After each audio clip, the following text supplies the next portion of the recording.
to Nerdatory. Hello. I'm Rich. Hi. I'm Eric. I'm Ashley. And today we're talking about Spider-Man. So, in case you didn't hear, Marvel actually recently got the rights back to Spider-Man. Yay! It's a really interesting situation because, as I'm sure many people know, Spider-Man's like one of the classic Marvel characters. They've been making the comic books for 50 years or whatever. Like 50. back when, like a decade ago or a little longer than that, Marvel was on some economic strife, and so they sold the rights to the Spider-Man movies to Sony for a little quick cash. And once Marvel started having their own movie and being successful, they wanted those rights back. And so they've been negotiating with Sony, trying to get the rights. And Sony's been a dick about this for years. They just do not want to lose those rights. They're making money and they just are not giving up. But finally, after all this time, it seems like they've come to an agreement. Which actually, it may be, I don't remember his name, unfortunately, but the co-chair of Sony just left, and he was majorly against losing the rights, so there's a good chance that's what's involved there. But long story short, Marvel finally has their own rights back, sort of. With Sony's overview.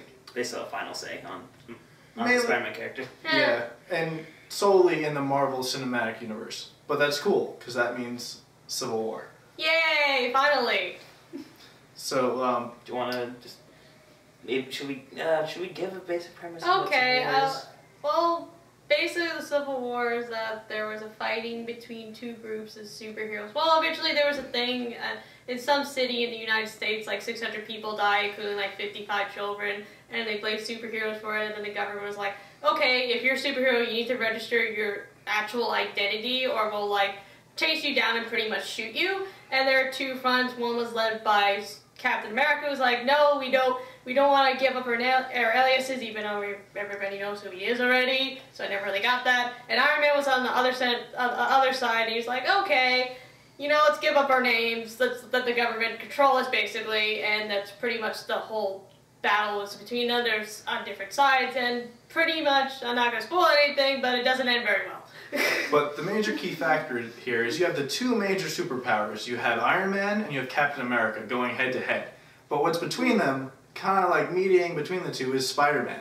So Marvel announced that they were doing Civil War several months ago, but they never had the rights, so people were getting a little worried there. But now they finally have that last piece for the cog, so it seems like that's all going to fall into place. So yeah, that would be really cool. It's making me hopeful. There was some rumors that they were going to do, because they weren't sure up until recently that they were going to have the rights, that it was possible that Black Panther superhero was going to replace Spider-Man, but that wouldn't be the same. they don't need him. Just get rid of the whole movie. Oh, he could be there. It'll just be a side character. Now, one thing that's interesting about this, they've stated that they're totally scrapping Andrew Garfield for this. It's going to be a totally new Spider-Man, totally new actor. So that could be cool, or that could be really bad. Honestly, I have no clue they could cast. Yeah, I liked Andrew Garfield as Spider-Man. The movies were okay. I enjoyed them. They weren't the best. I actually liked the first two Tobey Maguire movies, I think, a little better than the Amazing Spider-Man movies. Not the third Tobey Maguire.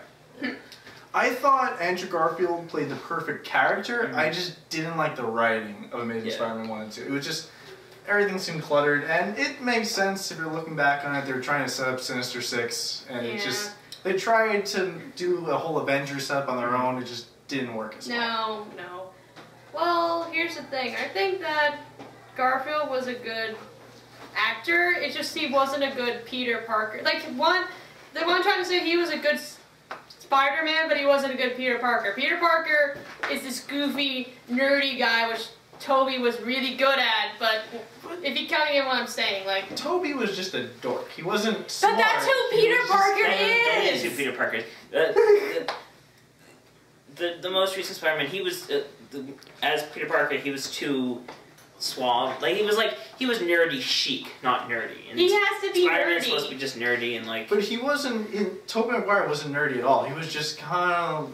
a little on the lame side. He was just kind of socially awkward and weird. He was nerdy though. I mean, he had the, like, he worked with the Doc Ock and all that. Yeah.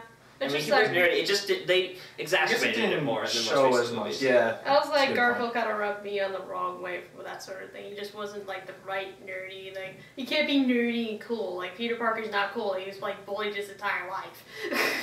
I just want to say that from Nerdatory here, we do not represent that statement. You can be nerdy and cool. I know, but not in comics. Because they hate nerds in comics, for some odd reason. I'd say there was a movement a while back when, I think it was before the Amazing Spider-Man movies were cast. There was a trying to get Troy from Community, Donald Glover, I believe.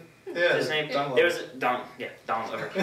There was a movement to try to get him to be Spider-Man. It would be interesting if they went with that route, because there is a version of Spider-Man in the comics that isn't the nerdy white kid. He's actually not the original Spider-Man, but he like takes on the mantle after the original one dies. That's actually a pretty good point, because he probably would be the fan favorite right now. He's the only name I've heard mentioned for that. Yeah, Marvel probably will want to do someone not heard of.